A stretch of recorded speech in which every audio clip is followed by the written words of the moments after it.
नमस्कार, मैं हूं आलोक और अभी मैं मौजूद हूं बिहार के चंपारण के एक गांव में जिसका नाम है पूर्वी सरेया। और ये जो जगह है पूर्वी सरेया में, इसको सतनामी बाबा का मठ कहा जाता है।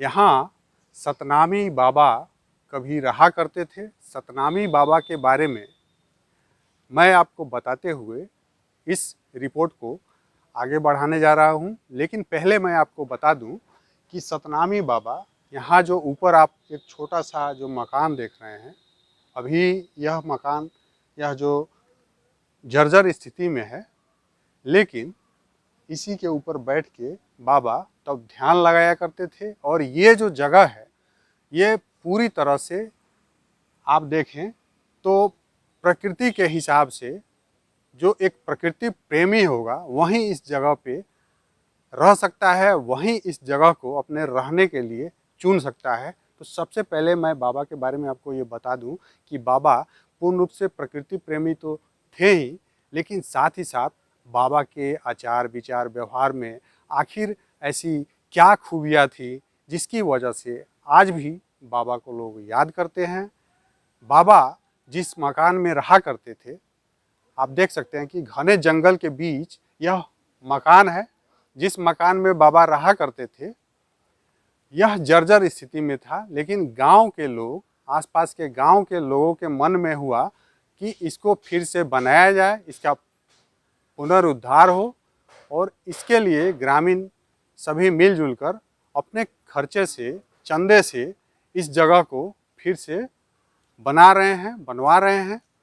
मैं आपको बता दूं कि बाबा इस जगह पे बैठ के ध्यान लगाया करते थे। ध्यान के साथ साथ बाबा इस जगह के नीचे से आके, और आप देख सकते हैं कि यहाँ एक तालाब है, जो एक यह तालाब है। इस तालाब में काफ़ी मछलियाँ हुआ करती थी और बाबा मछलियों को दाना डालते थे। बाबा के बारे में लोग बताते हैं कि बाबा मछलियों का नामकरण भी किए हुए थे। साथ ही साथ आसपास के गांव के लोग ये बात जानते हैं कि इन मछलियों को कोई खाता नहीं था। बाबा उन्हें दाना डालते थे, सबका नामकरण भी कर रखे थे। वे नाम से जब मछलियों को, उन मछलियों को पुकारते थे तो वे मछलियाँ, एक एक मछलियाँ आया भी करती थी बाबा से दाना लेकर, फिर वो इस तालाब में चली जाती थी। और इस तरह से आप देख सकते हैं कि यहाँ मैं चाहूँगा अपने कैमरामैन से कि आप थोड़ा और आगे आएँ और इस जगह को दिखाने की कोशिश करें। आज भी आप देख सकते हैं इसमें छोटी छोटी मछलियाँ हैं, लेकिन ग्रामीण कहा करते हैं कि इसमें बहुत बड़ी बड़ी मछलियाँ हुआ करती थी। 15 किलो, 20 किलो या उससे भी ज़्यादा वजन की मछलियाँ हुआ करती थी, क्योंकि उन मछलियों को कोई खाता नहीं था। आज भी जो अनुभवी लोग हैं, जो श्रद्धा रखते हैं, विश्वास रखते हैं बाबा में, वे लोग यहाँ इस तालाब की मछलियों को खाने का प्रयास नहीं करते हैं। वे लोग चाहते हैं कि ये मछलियाँ इसी में पले बढ़े, वो इसी में बड़ी भी हो, लेकिन जो बच्चे हैं वे इसे मारा करते हैं, जैसा कि गांव के लोग बताते हैं। लेकिन मैं आपको बता दूं कि बाबा जब समाधि के अंदर गए, जब समाधिस्थ हुए, उसके बाद जो मछलियां थी इस तालाब में, जो बड़ी बड़ी मछलियां थी, उन्हें दाना देने वाला कोई नहीं था। और ऐसे में ऐसा भी समय आया जब उन मछलियों को गांव के कुछ लोग मारकर और खा गए। लेकिन इसके बारे में ये भी बताया जाता है, जैसा कि यहाँ के गांव के जो लोग हैं, आसपास के जो लोग हैं, वे बताते हैं कि उन मछलियों को जिन लोगों ने खाया उन्हें सांप ने भी डस लिया। तो बाबा, आप समझ सकते कि यहाँ बहुत सारे चारों तरफ से जंगल हैं, और इस जंगल में बहुत सारे विषैले विषैले सांप भी दिखा करते हैं। लोगों ने देखा है, लेकिन उन्होंने उन्हीं लोगों को डसा जिन लोगों ने इस मछलियों को खाया था, इन मछलियों को खाया था, उनको डसा। आप समझ सकते हैं कि प्रकृति के प्रति बाबा का जो एक प्रेम था, उनका जो लगाव था, उनका जो आदर था प्रकृति के प्रति, वह उन्हें महान तो बनाता ही है, लेकिन साथ ही साथ गांव के लोगों के अंदर बाबा के प्रति जो एक श्रद्धा है, आखिर इस श्रद्धा को अगर हम समझने की कोशिश करें तो क्या हमारा भी कर्तव्य नहीं बनता है कि हम भी प्रकृति के प्रति अपने प्रेम को बढ़ाएं। इसी कड़ी में हम आपको आगे बढ़ते हुए कुछ और भी बात बताने की कोशिश करने जा रहे हैं। बाबा के बारे में, बाबा सतनामी बाबा के मठ के बारे में, बाबा सतनामी दास के बारे में बताते हुए मैं इस कड़ी को, इस रिपोर्ट को आगे बढ़ा रहा हूँ। इस रिपोर्ट में इस मठ के जो मौजूदा भगत हैं उनसे हम इसके बारे में जानने की कोशिश कर रहे हैं। और सबसे पहले मैं आपको बता दूं कि यहाँ आप देख सकते हैं कि यहाँ इसके ऊपर जो कुछ भी लिखा हुआ है इसके बारे में मैं आपसे, आपका नाम क्या हुआ? विक्रम प्रसाद। आप इधर आ जाइए। ये जो कुछ यहाँ पे लिखा हुआ है, ये क्या लिखा हुआ है? यहाँ साहेब गणेश दास के द्वारा यह लिखा गया है, सतनाम सर्वउदितम जैसे दिवस पतंग, जो जन सुमिरन ठान ही पक्ष होत नहीं भंग।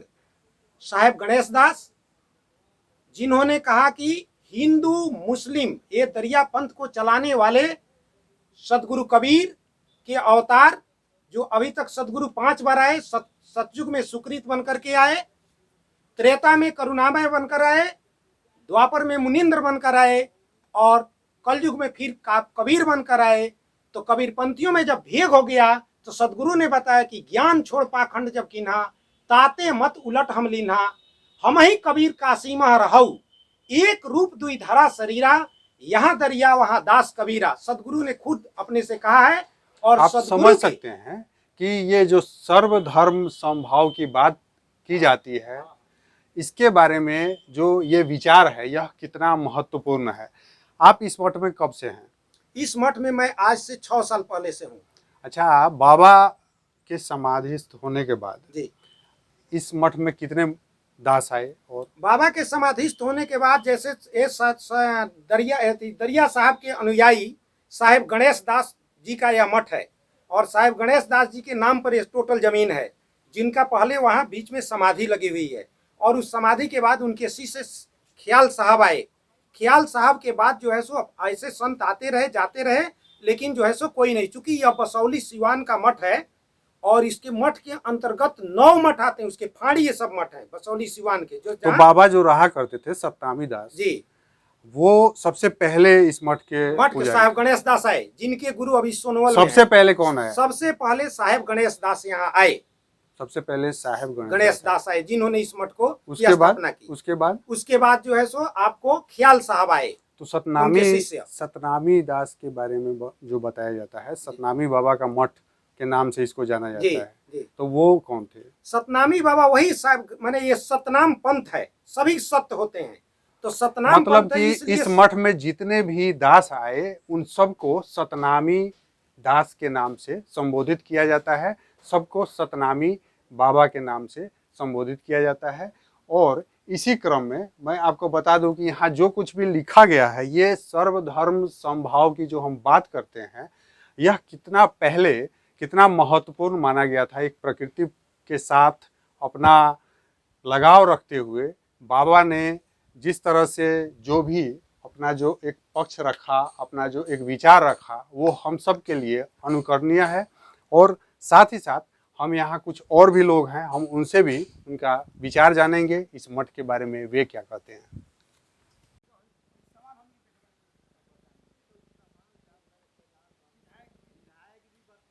और सच्चाई है कि ये आस्था का केंद्र है, एक विश्वसनीयता है, जिस विश्वसनीयता में बाबा साहब गणेश दास, उनके साथ साथ काफ़ी शिष्यों का सानिध्य मिलता रहा।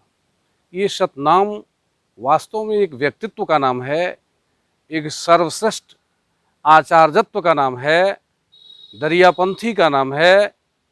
और जिस सतनाम ने यहाँ एक बिल्कुल विख्यात प्रख्यात एक आदर्श कायम किया, और उनसे बराबर चूँकि चर्चाएं आती है, यहाँ स्थानीय लोगों से मुझे जानकारी मिली या सुना, आपने भी सुना, लोग सुना करते हैं कि इतिहास पुरातन चीज़ों से मनीषियों और ऋषियों ने लिखा है कि सुनने में आता है कि सतनाम जो बाबा गणेश दास साहब थे, वो रात्रि में इस तालाब का जो परिक्षेत्र है, तालाब का जो क्षेत्रफल है, जब रात में निकलते थे तो मछलियाँ नामों से पुकारते थे और मछलियाँ उनके पास आती थी और सीधे वार्ता करते थे। इस तरह की व्यवस्था है। भिन्न भिन्न तरह की जड़ी बूटियाँ सुनने में आई है, जैसे बहेड़ा है, ये और क्या बोल रहे थे वो, हरे बहेड़ा, मतलब भिन्न भिन्न दर्जनों तरह की जड़ी बूटियाँ इस सतनामी मठ परिसर में प्राप्त होती थी। उसके कुछ अवशेष भाग अभी बाकी हैं। ये नव निर्माण हो रहा है। ये भाषा जो है सतनाम, ये सतनाम भाषा जो है 18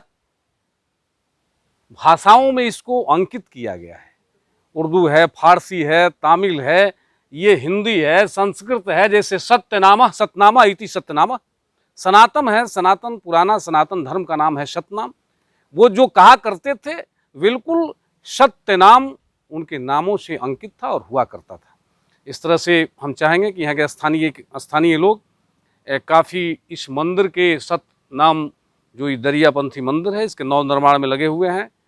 और मैं आपका इस चैनल से भी स्वागत करता हूं कि एक तीर्थ स्थल के रूप में एक दरियापंथी मठ को आपके चैनल के माध्यम से हम पत्रकार होने के नाते आपसे आग्रह भी करते हैं, निवेदन भी करते हैं कि ये एक इस क्षेत्र का पौराणिक स्थल भी है जो काफ़ी पुराना प्राचीनतम है।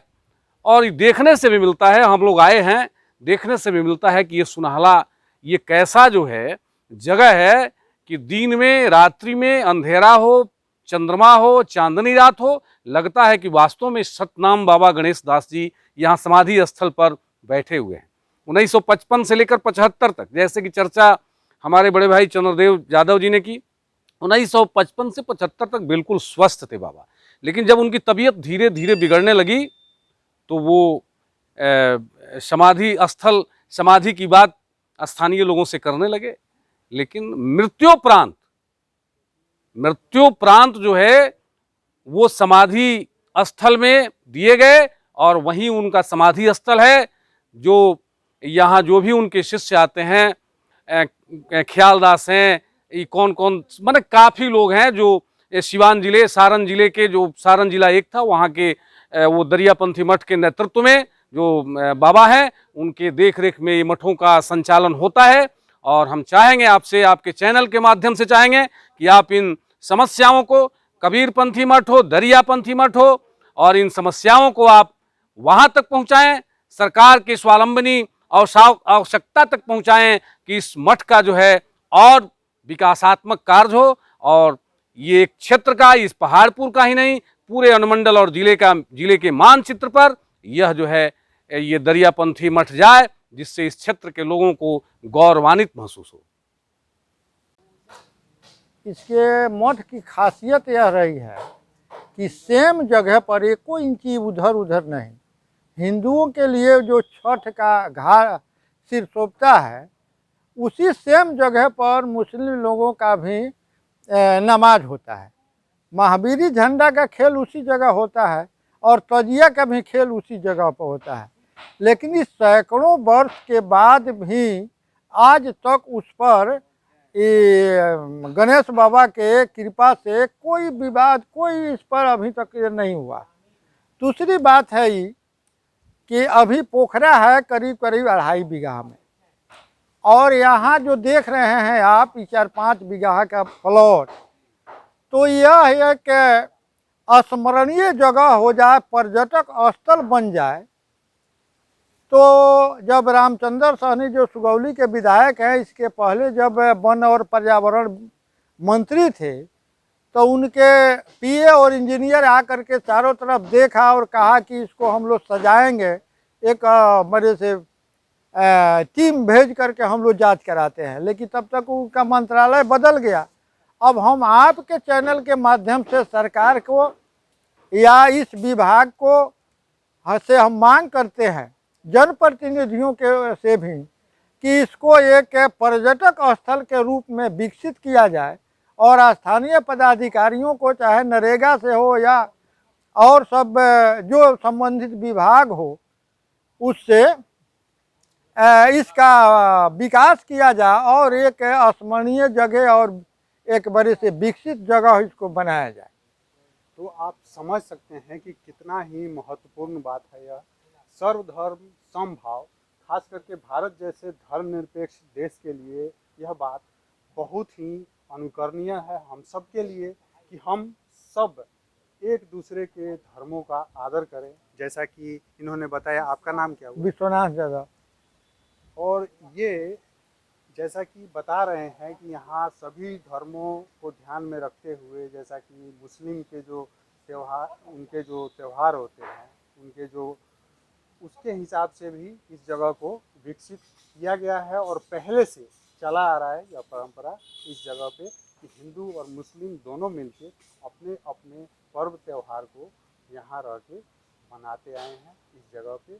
और बाबा के बारे में भी जैसा कि हम बताते हैं, सतनामी बाबा का भी यही मत था, वो सभी धर्मों को एक समान नज़र से देखते थे और उनका प्रयास था कि सभी धर्म के लोग आपस में धर्म के नाम पे जो टकराते हैं वो न करें बल्कि आपस में मिलजुल कर रहें।